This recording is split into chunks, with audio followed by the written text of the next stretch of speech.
let's say you want to destroy a tank, but you don't have any anti-tank weapons to do so. How do you go about actually destroying or disabling the tank? Because let's be real, you're probably not going to find a way to penetrate the hull and turret armor of a main battle tank. But we can find other creative solutions to take a tank out of the fight.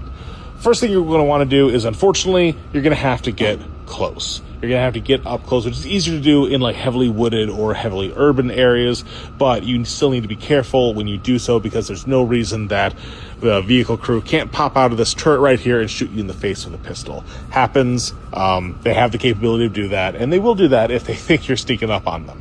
But if you can get up close to a tank, there are a few ways that you can disable it. First, and probably the hardest way, is the engine. The engines of tanks are usually in the rear, and they usually are a little bit more lightly armored right there. So if you've got heavier weapons, or even like sometimes fire-based weapons, you may be able to damage that engine compartment in there by applying fire their explosives there. Probably not the best way to do it, but it's something you can do. It's one of the more vulnerable spots in the tank when you come from the top down.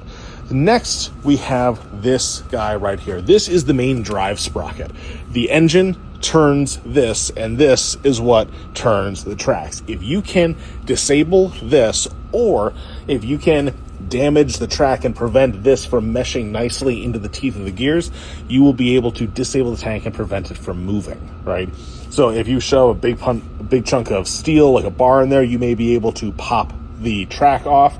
If you have some like explosives or things like grenades or anything like that, setting something right here or right in this area is a good way to disable it. If you can throw the track, the tank is not going to be able to move this area, and they're going to have to get out of the tank to fix it, which, you know, is then your opportunity to engage the crew. And the last way, if you come over here, remember that the crew inside still has to be able to see what's going on. And so you get all the different viewports and gunner's sights that's there. We have stuff over here for the driver, right? Oh, too close. The driver's there. There's other optics up there, different portholes and periscopes. All of these systems allow the vehicle crew to see what's going on outside. And, you know, you can, of course, shoot them directly, crack and damage it, or simple things like a can of spray paint can cover up those areas if you have the ability to sabotage it in the dead of night, or, you know, a water balloon filled with paint, or just a water balloon full of grease. Lots of things you can do. As long as you can cover up that area, it becomes impossible for the tank to see what's going on. And that's true even for thermal optics. You know, like you see over here on this this guy.